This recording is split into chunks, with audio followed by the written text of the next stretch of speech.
बात करते हैं अनिवार्य कटौती।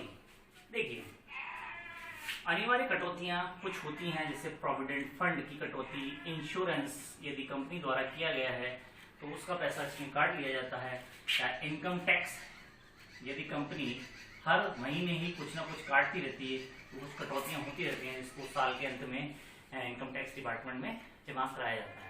क्यों? क्योंकि ये सब कटने के बाद, यानी कि ये कटौतियां हैं, ये कटने के बाद उसे एक सैलरी मिलती है जिसको हम कहते हैं नेट सैलरी। लेकिन ये एक सैलरी टैक्सेबल सैलरी नहीं हुई। यदि हमें ग्रॉस सैलरी निकालनी है तो हमें जो अनिवार्य कटौतियां हुई हैं उन्हें वापस इसके अंदर ऐड करना पड़ेगा, और जैसे ही हम इसके अंदर इन चीजों को ऐड कर देंगे, इंश्योरेंस को ऐड कर देंगे या इनकम टैक्स को ऐड कर देंगे, तो उसके बाद जो हमें सैलरी प्राप्त होगी इसकी, वो कहलाएगी ग्रॉस सैलरी। क्योंकि अभी हमें आगे बहुत कुछ देखना है कि ग्रॉस सैलरी में हमें कौन कौन सी चीजें ऐसी हैं जो हमारे काम आएंगी। ग्रॉस सैलरी का पता होना भी हमें जरूरी है किसी भी एम्प्लॉय की, तब हम उसकी टैक्सेबल सैलरी की कैलकुलेशन कर सकते हैं, ज्ञात कर सकते हैं। तो इस तरह से कुछ अनिवार्य कटौतियां होती हैं, उन्हें भी हमें देखना है। उनके कटने के बाद जो सैलरी मिलती है उसे नेट सैलरी कहते हैं, और यदि इनको ऐड कर दिया जाए तो वो ग्रॉस सैलरी कहलाती है। जब हम टैक्सेबल सैलरी की बात करेंगे तब इसके अंदर इसको ऐड कर देंगे। इसके बाद हम बात करते हैं वेतन अर्जित करने का स्थान।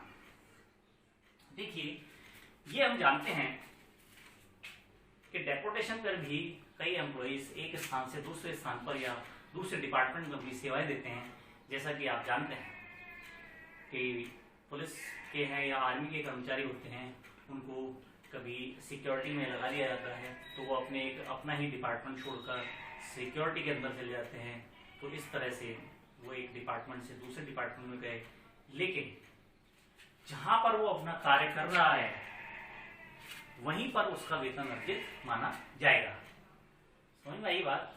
कि जहां पर, यानी वेतन अर्जित करने का स्थान वही होगा जहां पर उसने अपनी सेवाएं दी हैं, तो वहां पर ही वो अपने वेतन को अर्जित करेगा। ये इसके अंदर बताया गया है।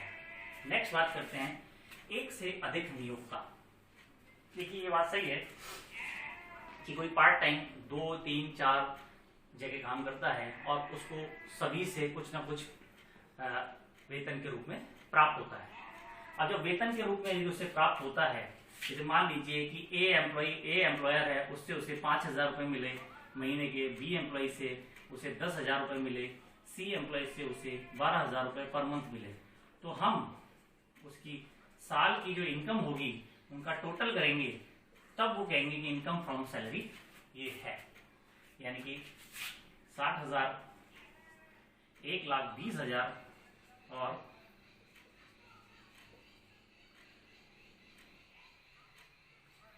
1,44,000।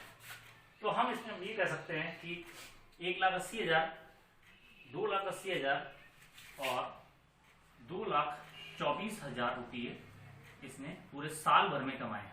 2,24,000 रुपए इसने साल भर में कमाए हैं।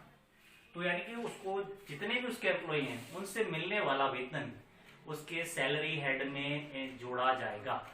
सिंपल लाइन में यही है इसका मतलब कि कितने भी एम्प्लॉयर हो किसी एम्प्लॉय के, कितने भी एम्प्लॉयर हो किसी एम्प्लॉय के, उनसे मिलने वाला वेतन उसके सैलरी हेड में एक ही जगह जोड़ा जाएगा टैक्सेबल सैलरी ज्ञात करने के लिए।